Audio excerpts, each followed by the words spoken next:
Hello student, कैसे हैं आप? उम्मीद है बहुत अच्छे होंगे। इस समय एग्जाम का समय चल रहा है तो आप परीक्षा की बहुत अच्छे से तैयारी में लगे होंगे। तो इसी के कड़ी में चलिए को करिकुलर जो सब्जेक्ट है हम लोग का, उसमें से एक बहुत ही इंपॉर्टेंट चैप्टर है। उस चैप्टर से रिलेटेड एक सैम्पल पेपर आज हम लोग सॉल्व करेंगे। इसमें से लास्ट जो ईयर का एग्जाम हुआ है उसमें 2 क्वेश्चन आए हुए थे।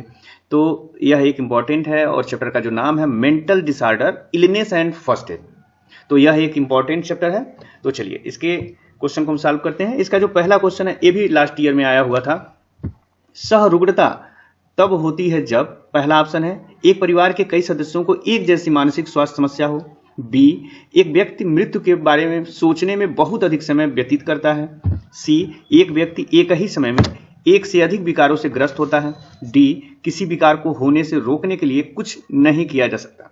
तो इसका सही आंसर है सी, यानी कि एक व्यक्ति एक ही समय में एक से अधिक विकारों से ग्रस्त होता है तब उसको हम सहरुग्णता कहते हैं। चलिए नेक्स्ट क्वेश्चन देखते हैं।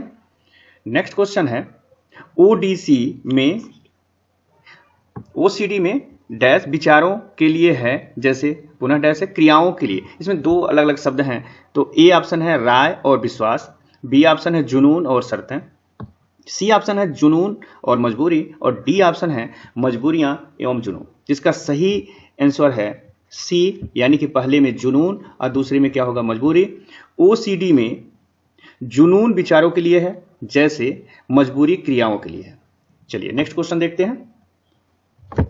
अगला क्वेश्चन है सिजोफ्रेनिया का आमतौर पर निदान किया जाता है किस अवस्था में? तो पहला ऑप्शन ए है शैशवावस्था, बी बचपन, सी प्रारंभिक वयस्कता और डी प्रौढ़ावस्था। और इसका सही ऑप्शन है सी, यानी प्रारंभिक वयस्कता। चलिए नेक्स्ट क्वेश्चन हम देखते हैं।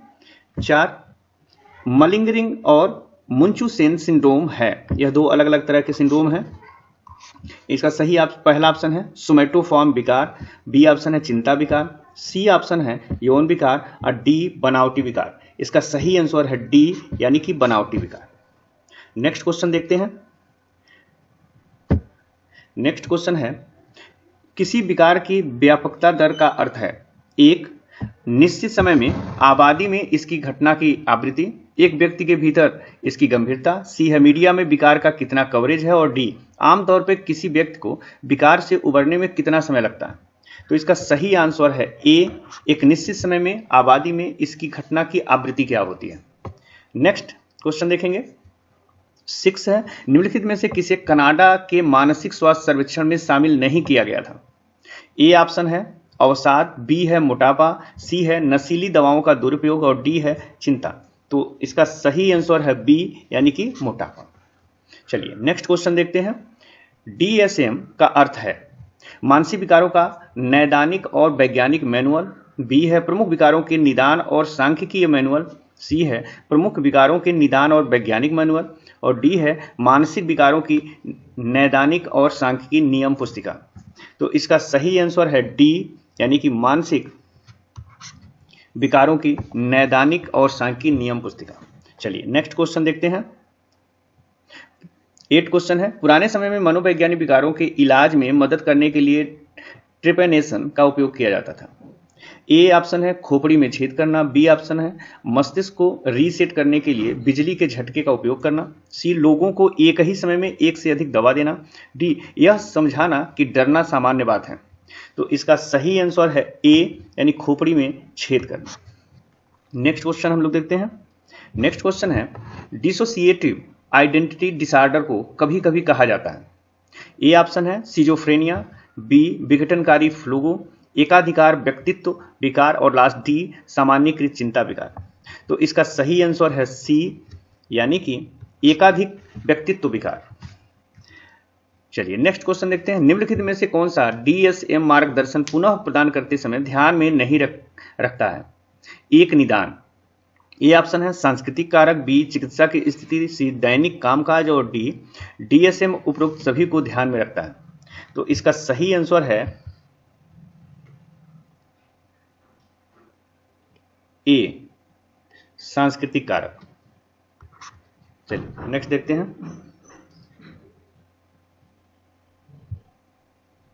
नेक्स्ट, जीएडी में अधिक सामान्य है जबकि एडीएचडी में अधिक सामान्य है। तो इसका ऑप्शन है ए शिक्षित लोग, अशिक्षित लोग, बी अशिक्षित लोग, शिक्षित लोग, सी महिला पुरुष और डी नर मादा। तो इसका सही आंसर है सी महिला पुरुष।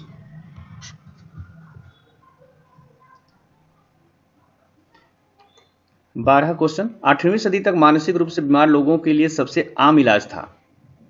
ए लोगों को पागलखानों में बंद कर देना, बी लोगों को प्रायोगिक दवाएं दें, सी लोगों को मनोविश्लेषण दें और डी लोगों को सामुदायिक सेवा देना। तो इसका सही आंसर है ए।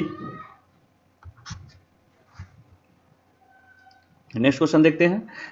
एडीएचडी का आमतौर पर सबसे पहले निदान किया जाता है। ए शैशवावस्था में, बी बचपन में, सी वयस्कता में, डी प्रौढ़ अवस्था में। तो इसका सही आंसर है बी यानी बचपन में। नेक्स्ट क्वेश्चन देखते हैं। फ्रोटूरिज्म है ए सिजोफ्रेनिया का एक प्रकार, बी खाने का विकार, सी एक पैराफिलिया और डी एक सोमैटोफॉर्म विकार है। तो इसका सही आंसर है सी यानी कि एक पैराफिलिया है। नेक्स्ट क्वेश्चन देखते हैं। लिंग पहचान विकार एक विवादास्पद निदान है क्योंकि ए ऐसा लगता है कि केवल उत्तरी अमेरिका में होता है, बी केवल वे लोग जो मनोविश्लेषण से गुजर चुके हैं कभी भी इसका निदान कर सकते हैं, सी जो लोग इससे पीड़ित हैं वे अपनी भावनाओं या व्यवहारों को एक विकार के रूप में नहीं मानते हैं और डी इसकी व्यापकता दर 0 है। तो इसका सही आंसर है सी जो लोग इससे पीड़ित हैं वे अपनी भावनाओं या व्यवहारों को एक विकार के रूप में नहीं मानते हैं। चलिए नेक्स्ट क्वेश्चन देखते हैं। 16 निम्नलिखित में से कौन सा बॉर्डर लाइन व्यक्तित्व विकार का लक्षण नहीं है? ए मिजाज में बदलाव, बी मतिभ्रम, सी आवेगशीलता और डी पहचान की समस्याएं। और इसका सही आंसर है बी मतिभ्रम। चलिए नेक्स्ट क्वेश्चन देखते हैं। व्यक्तित्व विकार की किस श्रेणी समूह में बॉर्डर लाइन व्यक्तित्व विकार आता है? ए नाटकीय अनियमितता, विषम सनकी, सी परिहार आश्रित और डी चिंतित बाधित। तो इसका सही ऑप्शन है ए नाटकीय अनियमितता। नेक्स्ट क्वेश्चन देखते हैं।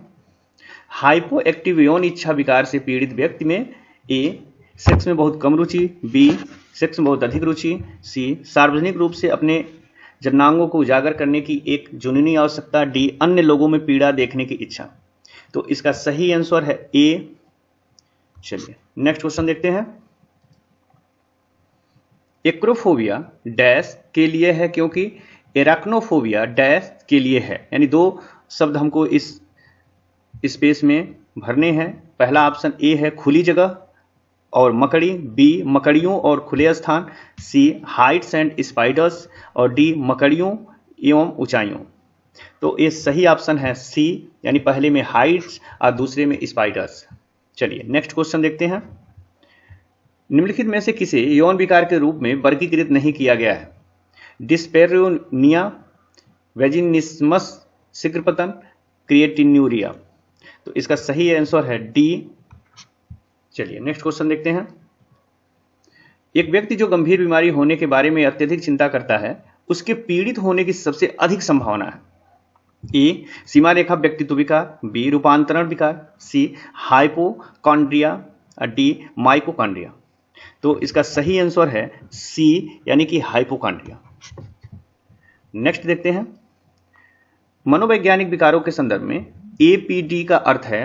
ए चिंतित व्यक्तित्व विकार, बी कामोत्तेजना पैराफिलिया विकार, सी असामाजिक व्यक्तित्व विकार और डी विरोधी प्रदर्शन विकार। तो इसका सही आंसर है सी असामाजिक व्यक्तित्व विकार। चलिए नेक्स्ट क्वेश्चन देखते हैं। बीपीडी में अधिक आम है? एपीडी डैश में अधिक आम है? अशिक्षित लोग, शिक्षित लोग, बी बच्चे किशोर, सी बहिर्मुखी अंतर्मुखी, डी महिला पुरुष। तो इसका सही आंसर है डी, यानी कि महिला पुरुष। चलिए नेक्स्ट क्वेश्चन देखते हैं।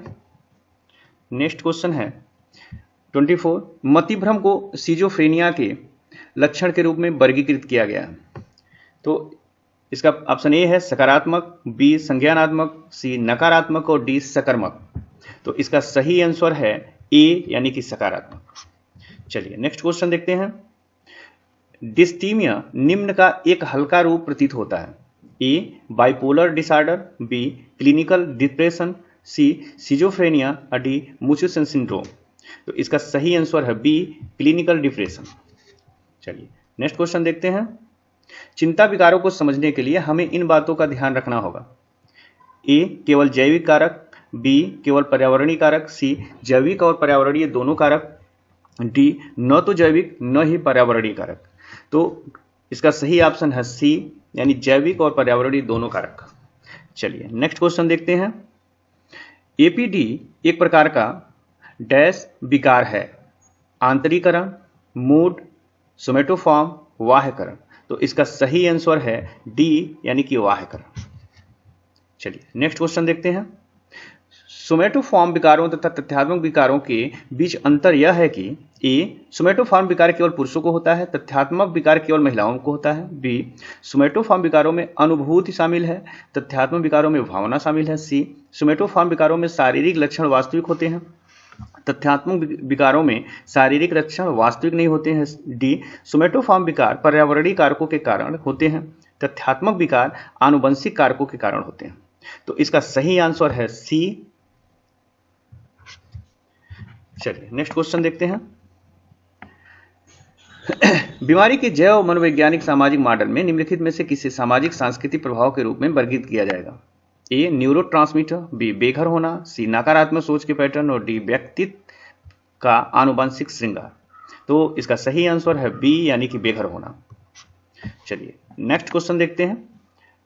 नेक्स्ट क्वेश्चन, डीएसएम की एक आलोचना यह है कि यह 1950 के दशक से नहीं बदला है। चिकित्सक, बीमाकर्ता आदि द्वारा वास्तव में उपयोग नहीं किया जाता है। केवल कुछ विकार शामिल हैं, मुख्य रूप से पश्चिमी बीमारी पर केंद्रित है। तो इसका सही आंसर है डी, मुख्य रूप से पश्चिमी बीमारी। चलिए